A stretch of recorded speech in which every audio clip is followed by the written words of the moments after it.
Así es que abran su Biblia a Primera de Samuel capítulo 9 para seguir nuestro estudio en el libro de Primera de Samuel. Primera de Samuel capítulo 9. Y oremos una vez más. Padre Celestial, gracias. Gracias, Señor, por permitirnos estudiar tu palabra juntos. Bendecimos tu nombre. Ilumínanos, enséñanos, Señor, por el poder de tu Espíritu, en el nombre de Cristo Jesús. Amén. Primera de Samuel capítulo 9.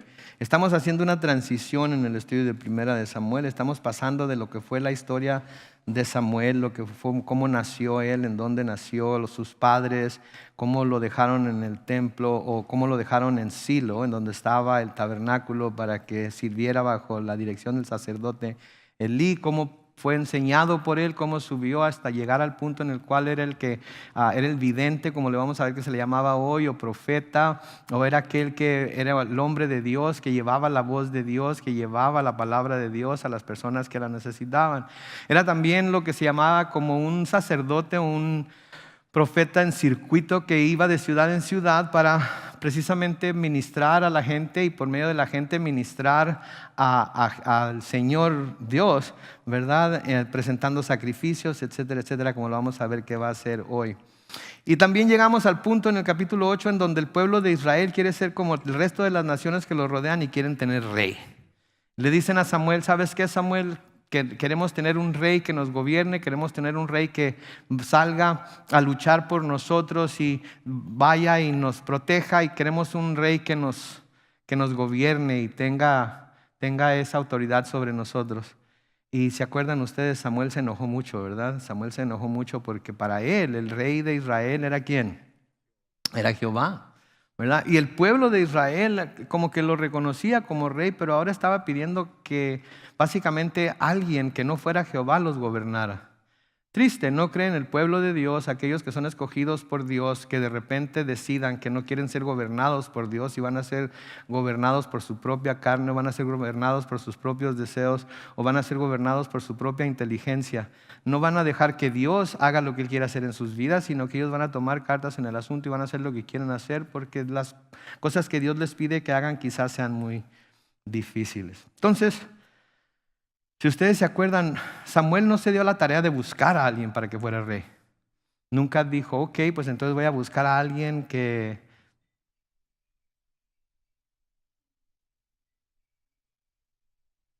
vamos a buscar a alguien que pueda fungir como rey y que pueda gobernar sobre el pueblo de Dios, ¿verdad? No dijo eso, de hecho dejó todo por la paz. No fue a buscar a nadie, no hizo nada él. Como buen hombre de Dios, yo creo decidió, puedo por implicación decir que él se esperó a que Dios fuera el que tomara el primer paso, por así decirlo, a que Dios fuera el que buscara suplir la petición que el pueblo había hecho.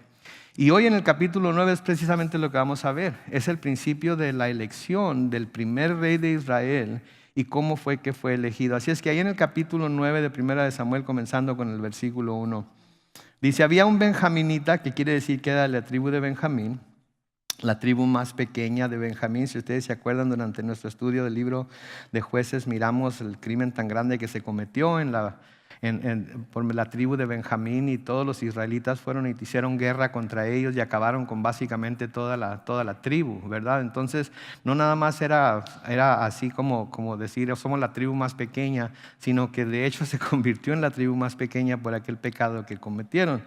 Pero noten que dice, ahí había un benjaminita muy valiente que se llamaba Cis, hijo de Abiel, era descendiente en línea directa de Seror, Becorat y Afía. Este hombre tenía un hijo que se llamaba Saúl, el cual era un joven muy bien parecido. Entre todos los jóvenes israelitas no había nadie más bien parecido que él. Además, era más alto que cualquiera del pueblo. Entonces, noten ahí un par de cosas que queremos ver aquí. Lo primero que descubrimos acerca de Saúl en estos pasajes es que al parecer venía de una familia reconocida. Venía de una familia que era conocida entre el pueblo de Israel. Tenía un padre que era conocido por su valentía en la tribu de Benjamín. Entonces, lo primero que vemos ahí acerca de Saúl es que venía de una familia reconocida, aun cuando fuera de la tribu más pequeña. Y noten ahí que se hace hincapié en decir que su padre, que se llamaba Cis, era un hombre muy valiente. No era un hombre valiente nada más. No les estoy cerrando el ojo, ¿ok? Se me está moviendo el ojo de vidrio. Entonces a veces tengo que cerrar el ojo para que se humedezca, pero no les estoy cerrando el ojo, ¿ok? Para que no vayan a pensar que... Entonces, se nos dice que era un hombre no solamente valiente, sino un hombre muy valiente. Sí, tenía fama de ser valiente, tenía fama de ser valeroso, tenía fama de ser hombre que, pues, pudiéramos decir en términos mexicanos, era macho, era hombre entre hombres, era de armas tomar, ¿sí? Y creo que aquí ya Saúl como que tiene una tacha en contra. Tiene una tacha en contra y les voy a decir por qué.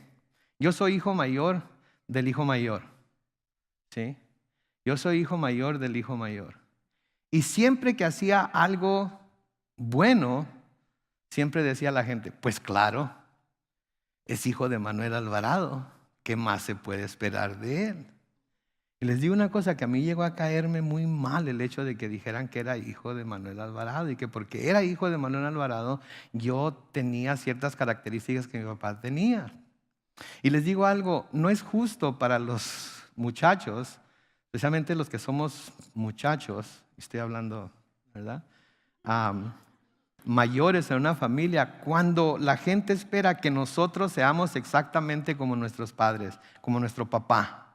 ¿Sí? Porque a veces nuestros papás, como en mi caso, por ejemplo, mi papá era, según lo que me cuentan en las que lo conocían, mi papá era un santo. Era un santo, completamente un santo. Él era pastor de jóvenes, andaba evangelizando por todo Mexicali, trabajaba para una limpiaduría. ¿Se acuerdan de las limpiadurías? ¿Sí? Y tenía una de esas camionetas que parecían camionetas panaderas. Los que son más o menos de mi edad se acuerdan de esas camionetas panaderas. ¿Sí? Ahora los que se le parecen mucho son esos carros, ¿cómo se llaman esos redonditos así que parecen? En fin, y en los fines de semana, cuando no trabajaba en la limpiaduría, se llevaba la camioneta de la limpiaduría a recoger jóvenes por toda la colonia industrial para llevarlos a la iglesia a jugar voleibol en la iglesia y así evangelizarlos. ¿Okay? Era como se acostumbraba antes a evangelizar. ¿Sí? Y toda la gente que lo conoció me decía que mi papá era un santo. Era un santo. Y yo no tenía ningún problema con que mi papá hubiera sido un santo. El problema que yo tenía era que querían que yo fuera igual de santo que él. Y ahí no estaba la cosa difícil. Porque yo no podía ser tan santo como mi papá era. Yo no podía. ¿Verdad? Yo soy mi propia persona y yo tengo mi propio cerebro, mi propio corazón y yo iba a hacer lo que yo sentía que tenía que hacer, independiente de lo que mi papá fuera. Aquí se nos dice que el papá de Saúl era un hombre muy valiente. ¿Saben que? Y es peligroso para los hijos cuando el padre tiene cualquier clase de reputación, porque todo el mundo espera que su hijo se parezca al padre, para bien o para mal. ¿Sí? Si el papá era mujeriego y el hijo es mujeriego, no, pues igual que el papá. ¿Sí? Si el papá es trabajador y el hijo es trabajador, no, pues igual que el papá. Si el papá le gusta hacer el saludo de surfer, ¿verdad? Entonces se piensa que el hijo también le gusta hacer el saludo. Entonces es algo peligroso. Y Saúl se pensaba, creo yo, que era tan valiente como su padre. Y vamos a ver más adelante, conforme seguimos la historia de Saúl, que ese no fue el caso. Ahora no quiero adelantarme mucho a la historia, pero vamos a ver cómo Saúl no resultó ser tan valiente como el papá cuando lo comparamos. ¿Con quién lo vamos a comparar? Con David, ¿verdad? Entonces, pero no quiero adelantarme porque vamos a ver mucho acerca de David más adelante. Entonces hasta ahí vamos a dejar eso. Ahora noten lo otro que se nos dice que era joven. Era joven. Quizás estaba en su plena juventud, quizás estaba entre los 18 y 60 años, ¿verdad? Cuando uno es bastante, no es cierto, entre los 18 a 20 y tantos, 30 quizás, cuando uno está joven y lleno de vigor y puede enfrentar cualquier cosa, ¿verdad? Luego también, ¿qué más se nos dice? Que era bien parecido, era guapo. Era guapo el chavalo, ¿ok? Entonces imagínense, joven, guapo. Y luego, ¿qué más se nos dice? Alto. ¿Verdad? Digo.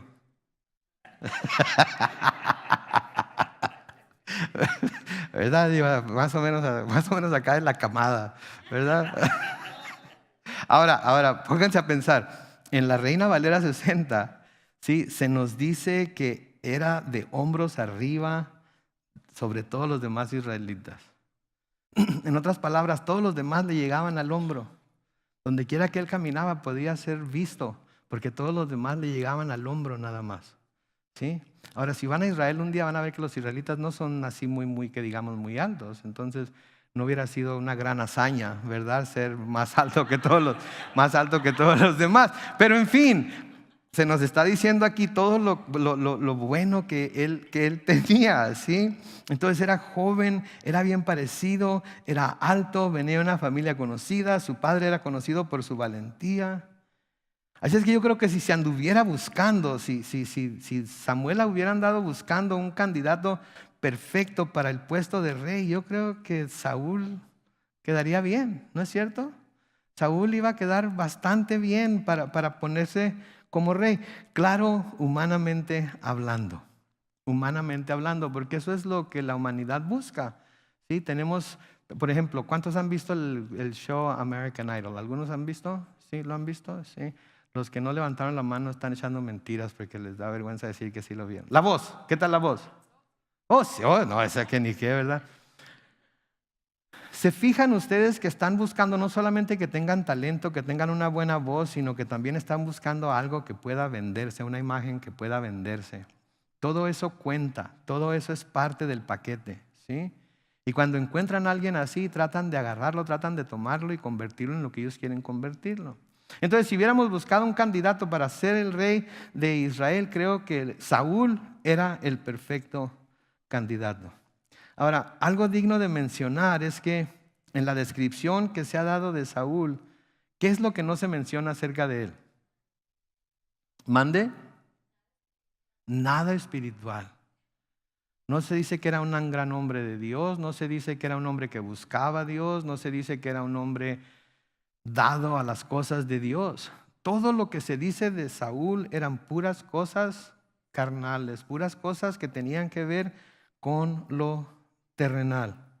No se menciona para nada a Dios, no se habla de qué clase de relación tenía Saúl con él o si era un hombre que buscaba de las cosas de Dios. Ahora, lo que vamos a leer enseguida es algo que tenemos que poner atención porque les voy a decir por qué. Van a pensar que es por alguna razón o por algún mensaje escondido, por alguna cosa así secreta o algo, pero no, debemos de poner atención porque es algo que no tiene nada de extraño, que no tiene nada de especial, que es algo que sin duda pasaba a menudo en una sociedad agrícola como la que vivían ellos y que sin duda pasa todavía en los ranchos y en los lugares donde todavía tienen ganado, tienen animales y todo lo demás. Así es que miren lo que dice ahí el versículo 3 y siguientes. Un día se perdieron las asnas de Cis, su padre, el padre de Saúl. Así que éste le dijo a su hijo Saúl: levántate y ve enseguida a buscar a las asnas. Lleva contigo a uno de los criados. Saúl y su criado atravesaron los montes de Efraín y llegaron hasta el territorio de Salisa, pero no las encontraron. De ahí siguieron a la tierra de Sagalín y tampoco las hallaron. Fueron entonces a la tierra de Benjamín y tampoco estaban ahí. Cuando llegaron a la tierra de Suf, Saúl le dijo al criado que lo acompañaba: vamos a regresar. Tal vez ahora mi padre está más preocupado por nosotros que por las asnas. ¿Por qué les digo? ¿Por qué quiero hacer hincapié en que esto es algo común y corriente, algo natural, algo que sin duda había pasado muchas veces y que sin duda todavía pasa en lugares en donde hay ganado y animales, todo esto? ¿Por qué les digo esto? Porque a veces la gente trata de encontrar ciertos significados secretos de parte de Dios en pasajes como este. Sí, mucha gente trata de decir: Dios hizo que las asnas se perdieran para luego usar la pérdida de las asnas para llevar a Saúl a donde tenía que estar, en donde lo iba a encontrar Samuel y Samuel iba a conocerlo, etcétera, etcétera, etcétera. Pero el hecho de que animales se pierdan es algo muy común. Se salen de sus corrales, se desbalagan, se pierden en el monte, andan buscando alimento. Y quiero decirles esto, que Dios no causó que las asnas se perdieran. Dios no fue la causa de que las asnas se perdieran. ¿Escucharon eso? Dios no dijo que asnas piérdanse, porque voy a hacer algo después de que se pierdan. No, ¿Sí? Dios no causó que las asnas se perdieran, pero sí sabía que las asnas se iban a perder. ¿Ven la diferencia ahí? Dios no causó que se perdieran, pero sí sí sabía que las asnas se iban a perder. Porque Él todo lo sabe. Lo sabe antes de que las cosas pasen. Y es algo que nosotros tenemos que tener en cuenta, que a veces pensamos que Dios causa las cosas en las vidas de las personas, Dios causa las cosas en nuestras vidas para hacer algo bueno, mejor o grande a través de ello, pero no es Dios que lo causó, sino que Dios sabía que iba a pasar y permitió que sucediera, lo usó las circunstancias para traer gloria a su nombre y para enseñarle a la persona a la que le está pasando, le pasó lo que le pasó, su grandeza, su amor y su misericordia. Entonces, Dios no causó que las asnas se perdieran, pero sí sabía que las asnas se iban a perder y decidió que iba a usar este suceso para llevar a Saúl a donde necesitaba estar. ¿Sí? Nunca debemos caer en el error de que todas las circunstancias por las que pasamos tienen necesariamente que tener un gran significado de Dios para nuestras vidas. ¿Sí? Porque a veces nos preguntamos, ¿no es cierto? Ok, esto me está pasando, ¿qué me está queriendo decir Dios a través de ello? ¿Cuál es el significado de esto que me está pasando? Tiene que tener un significado espiritual, tiene que algo. Y nos volvemos locos tratando de buscar ese significado espiritual y no le encontramos ninguno. No le encontramos ninguno. ¿Sí? Entonces no debemos caer en el error de que todas las circunstancias por las que pasamos tienen necesariamente que tener un gran significado de Dios para nuestras vidas.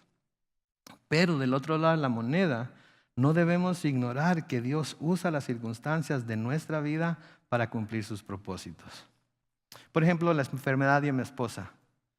Yo podría decirle a Dios, Dios, ¿por qué permitiste que se enfermara? ¿Por qué esto y aquello y lo demás, verdad?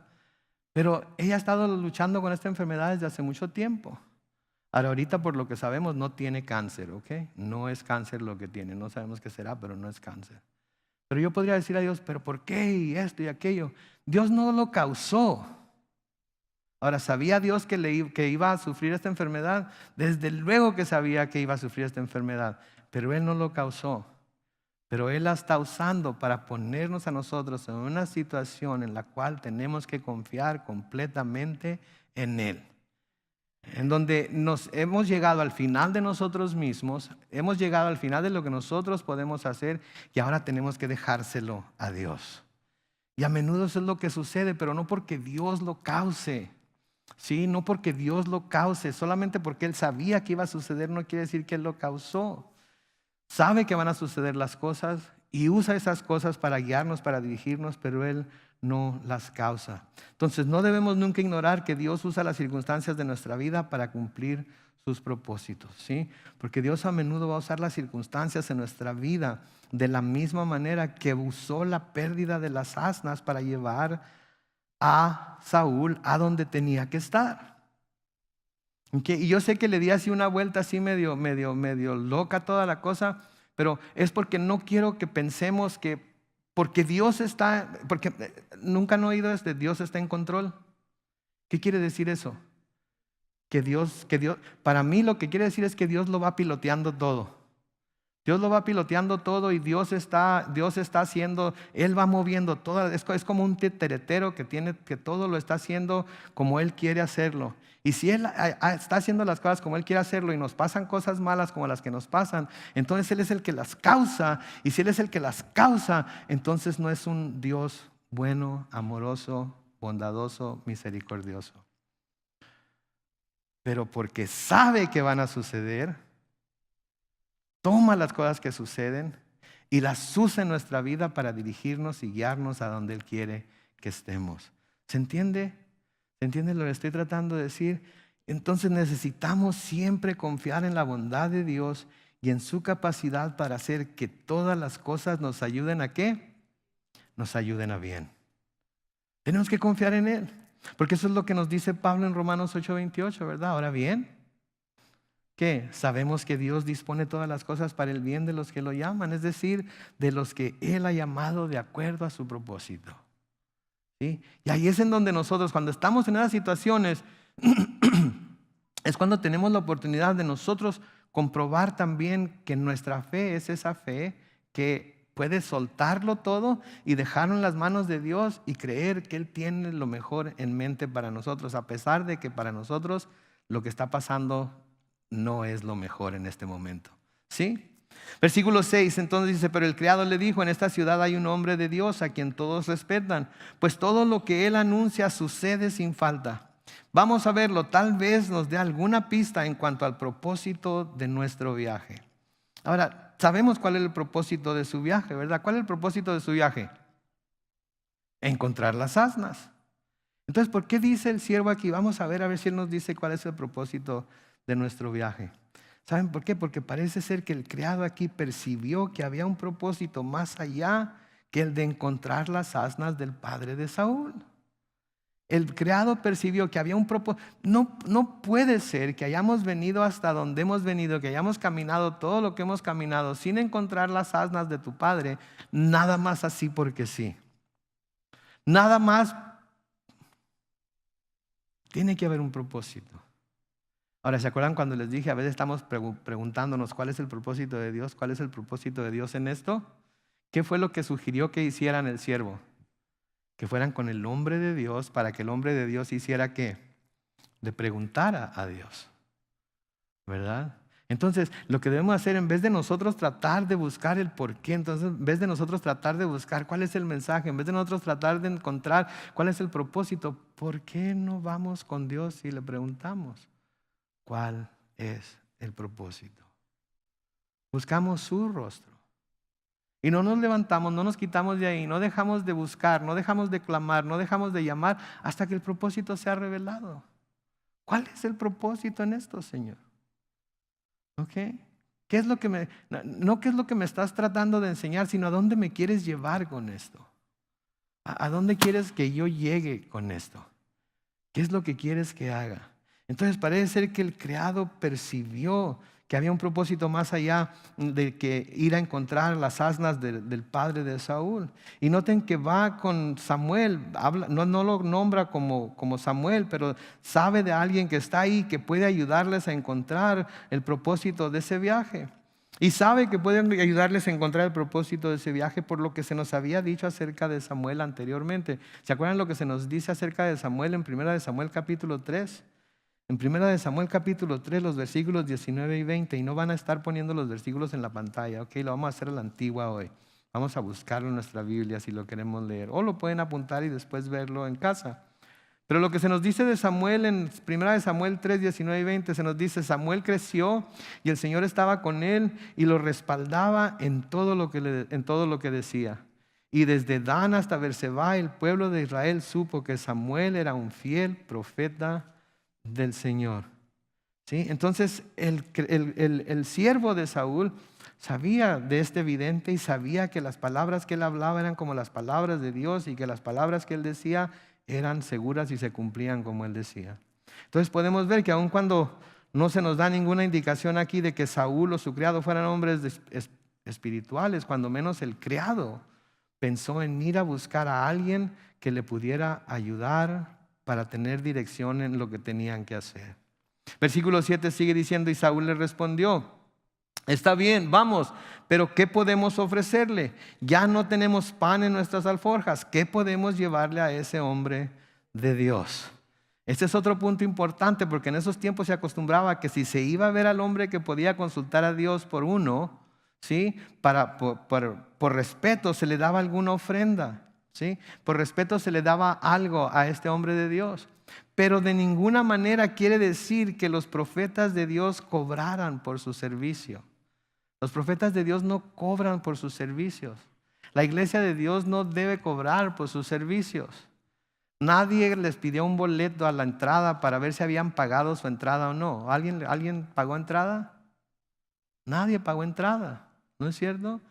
Entonces, Dios no les había dicho a sus profetas que cobraran por el servicio que estaban dando, pero simplemente el pueblo llevaba ofrendas, el pueblo llevaba por respeto algo que darles por lo que estaban haciendo por ellos. Y tenemos varias instancias de ello. Por ejemplo, en Primera de Reyes 14, Los versículos 2 y 3 leemos: entonces el rey llamó a su esposa y le dijo: quiero que vayas a Silo, donde encontrarás al profeta Ahías, el que me dijo que yo sería rey de este pueblo, pero disfrázate para que nadie sepa que eres mi esposa. Luego hablamos de por qué hizo eso. Versículo 3 dice: llévale 10 panes y tortas y un tarro con miel y pregúntale qué va a pasar con nuestro hijo. Entonces esa era la costumbre que se tenía en aquellos días, ¿sí? Luego en Segunda de Reyes capítulo 8 también, los versículos 8 y 9. Noten lo que dice ahí: el rey le dijo a Hazael: ve a recibir al varón de Dios y llévale un presente. Consulta por medio de él al Señor y pregúntale si yo sanaré de esta enfermedad. Cuando lleguemos a Segunda de Reyes vamos a hablar más acerca de lo que estamos leyendo aquí, pero noten el versículo 9. Hazael escogió un presente de entre los bienes de Damasco y junto con 40 camellos cargados fue al encuentro del varón de Dios. Y cuando llegó ante él le dijo: el rey Ben Hadad de Siria, que es como tu hijo, me ha enviado para que te pregunte si va a sanar de su enfermedad. Pero noten que se llevó bienes de Damasco y llevó 40 camellos cargados. Entonces el que podía dar mucho, le daba mucho al hombre de Dios. El que no podía dar mucho, daba lo poco que tenía al hombre de Dios. Pero no era porque el hombre de Dios cobrara, era porque era la costumbre que tenían. Versículo 8 dice: el criado respondió: yo tengo un poco de plata, pero se la daré a ese hombre para que nos diga hacia dónde dirigirnos. Versículo 9: antiguamente cualquiera en Israel que consultaba a Dios decía: vamos a ver al vidente, porque así se le llamaba al que luego se llamó profeta. Así que Saúl le dijo a su criado: bien dicho, vamos pues. Y se dirigieron a la ciudad en donde estaba el hombre de Dios. Cuando subían por la cuesta de la ciudad, se encontraron con unas jóvenes que salían por agua y les preguntaron: ¿vive aquí el vidente? Noten la respuesta, por favor. Ellas le respondieron: sí, pero más adelante. Sí vive aquí en esta área, es lo que quieren decir. Sí vive aquí en este lugar, pero de hecho su casa está un poco más adelante que esta ciudad. Pero noten lo que le dice: dense prisa porque hoy ha venido a la ciudad para acompañar al pueblo que va a ofrecer sacrificios en el santuario que está en lo alto del cerro. Ahora, si ustedes han leído el Antiguo Testamento, ustedes han leído y han sabido que Dios siempre llama a su pueblo a derribar todos los lugares altos, todos los altares que se encontraban en los montes y en los cerros, y se igualan los lugares altos ¿con qué? Con la idolatría. Pero aquí el mismo pueblo de Israel estaba reuniéndose en un santuario, en un cerro, en un lugar alto para presentar sacrificios. ¿Por qué era esto? Porque aquí sí era aceptable. Ok, les voy a decir: porque en este tiempo todavía Dios no había determinado que Jerusalén iba a ser la ciudad en donde estaría su templo o en donde se pondría el tabernáculo, y por esa razón sería el centro religioso del país. Recuerden, mientras anduvieron en el desierto, donde fuera que la nube de fuego, la nube se posaba, ¿qué pasaba ahí? Ahí se levantaba el tabernáculo en medio del campamento y ahí era donde se llevaban todos los sacrificios, ¿cierto? Pero una vez que se establecieron en la tierra prometida, tenían sacerdotes que iban por todos lados para ministrar a Dios de parte del pueblo en lugares altos, por ejemplo, montes y cerros. Ahora noten que por pura casualidad, Samuel iba a estar ahí en ese lugar a donde llegaron Saúl y su siervo. ¿Se fijaron lo que dije? Por pura casualidad. ¿Ustedes creen que fue pura casualidad? No fue pura casualidad.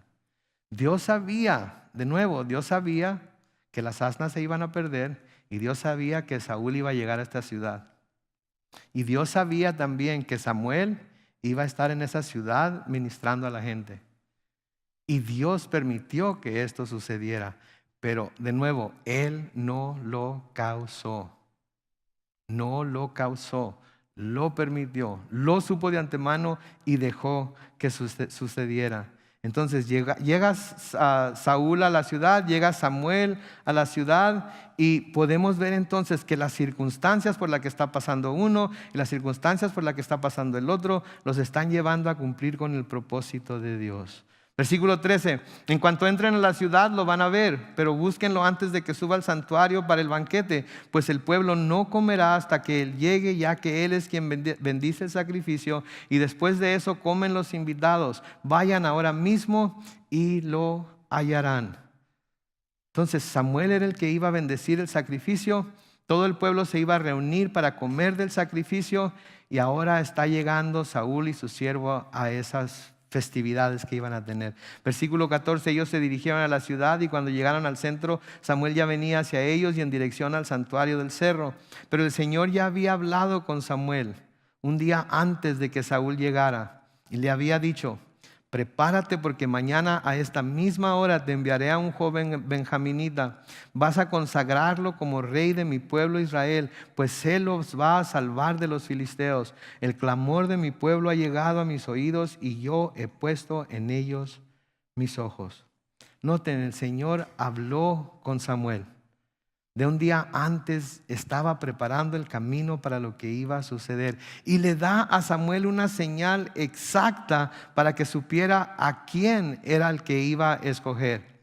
Prepárate, le dice en el versículo 16, porque mañana a esta misma hora te enviaré un joven benjaminita. ¿Qué tenía que esperar Samuel entonces? Que al día siguiente, a esa misma hora, un joven benjaminita se le acercara y hablara con él. ¿Cierto? Bien claro, bien claro. No había para dónde hacerse, era claro lo que iba a suceder. ¿Sí? Es algo que nosotros tenemos que tener en cuenta también cuando estamos creyendo que algo viene del Señor. Va a ser claro, no va a haber duda. Va a haber una señal clara, concreta, que nos va a dejar saber que esto viene del Señor y no vamos a tener que andar adivinando, no vamos a tener que andar especulando, no vamos a tener que andar pensando si pudiera ser o no ser. La señal va a estar muy clara. Mañana a esta misma hora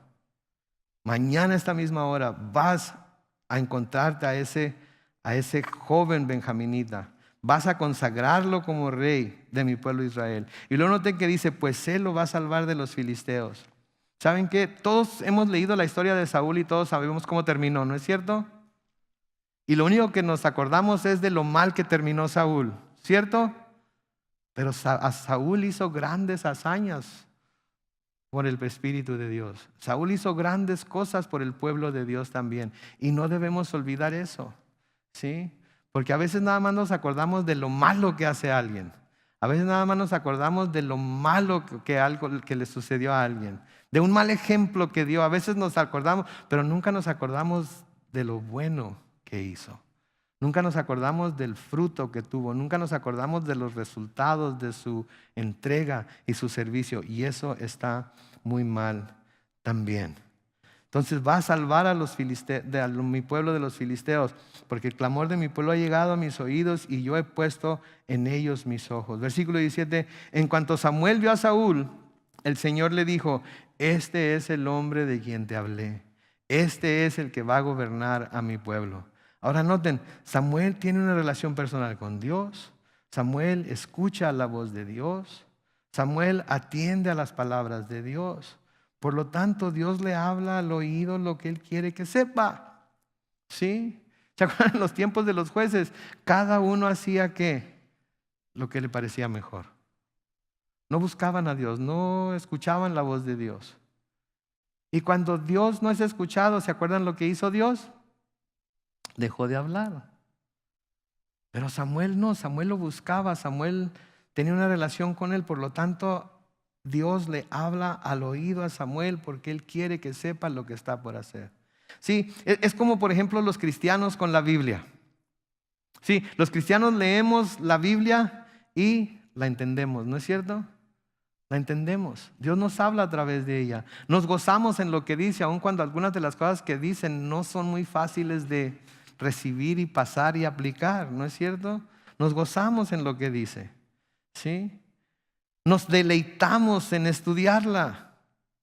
Sabemos cuando Dios está dirigiendo a nosotros y descubrimos a través de sus páginas cómo está obrando a través de las diferentes circunstancias por las que estamos pasando. Pero ¿por qué pasa eso? ¿Por qué puede suceder eso con nosotros y no con cualquier persona?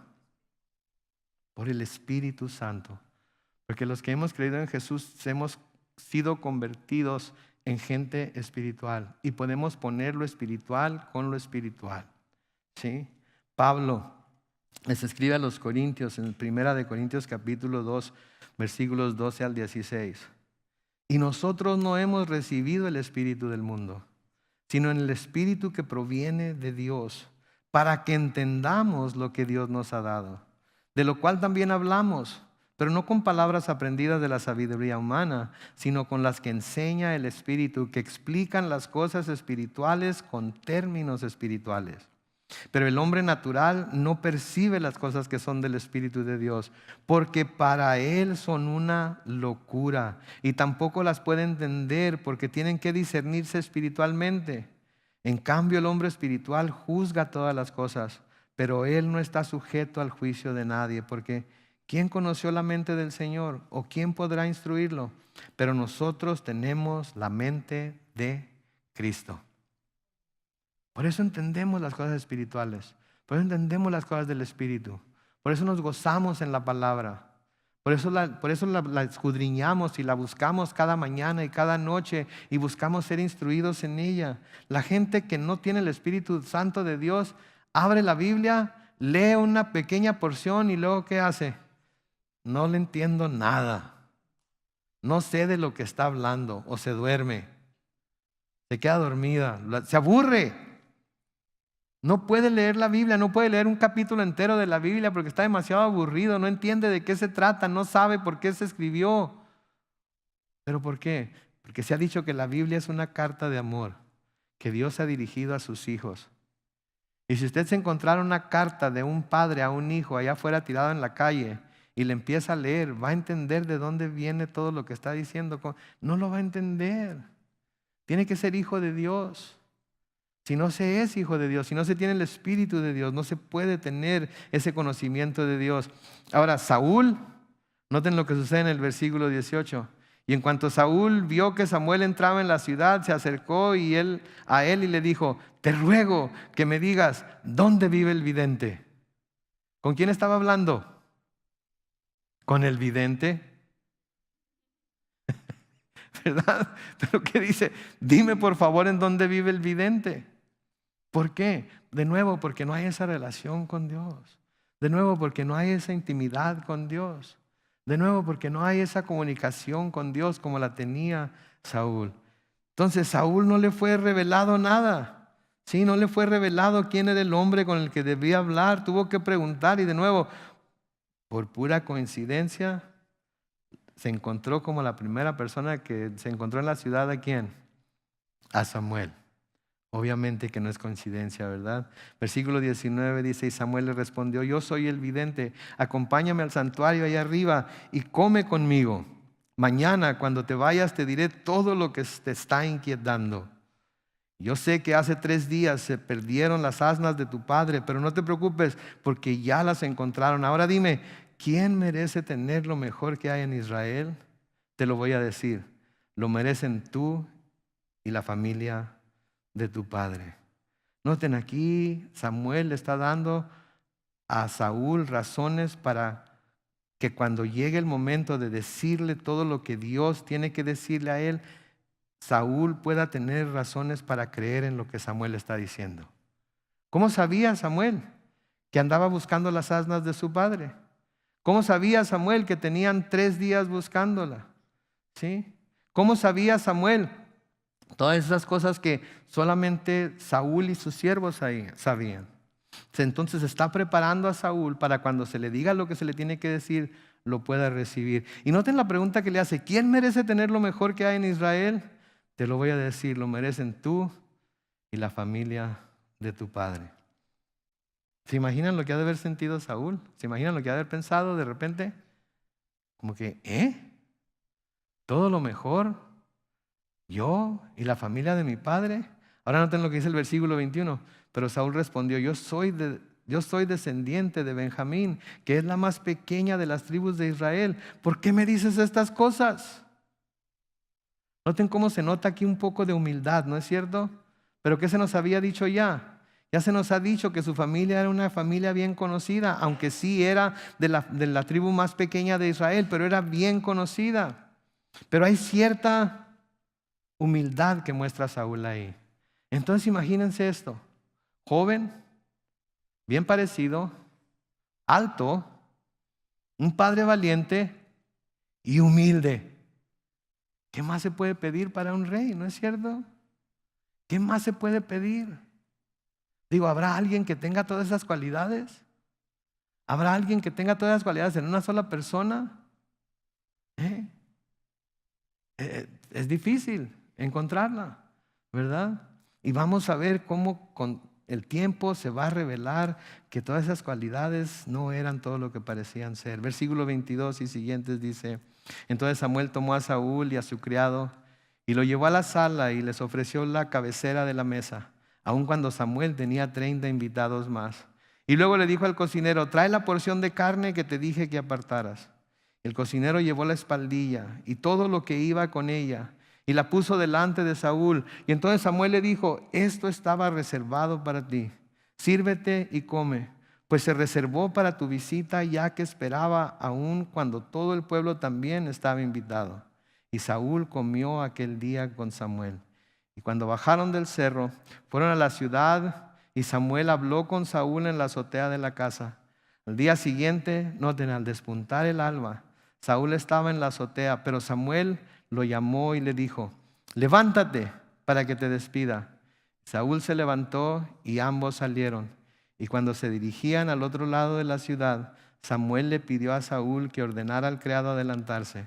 Y el criado se adelantó y entonces Samuel le dijo a Saúl: tengo un mensaje de Dios para ti. Prepárate, Saúl. Tengo un mensaje de Dios para ti. Y ya se nos acabó el tiempo. Así es que vamos a tener que ver lo que ese mensaje es la semana entrante. ¿Ok? Mismo canal, misma hora. Vamos a ver lo que ese mensaje fue. Pero lo que no quiero que se pierdan aquí es la clase de persona que es Saúl. Todos los atributos que tiene. Todos los atributos que cualquiera hubiera querido que un rey tuviera. Pero le falta un solo atributo, que es que estar cerca de Dios. Buscar las cosas de Dios. Se puede tener a gente completamente bien calificada para hacer grandes cosas, pero si no se tiene a Dios, si no se tiene la dirección de Dios, entonces no se tiene lo más importante. Tiene que haber ese compromiso con Dios, buscando a Dios, siguiendo a Dios. ¿Sí? Se tiene que ser completamente entregado a Dios. Amén.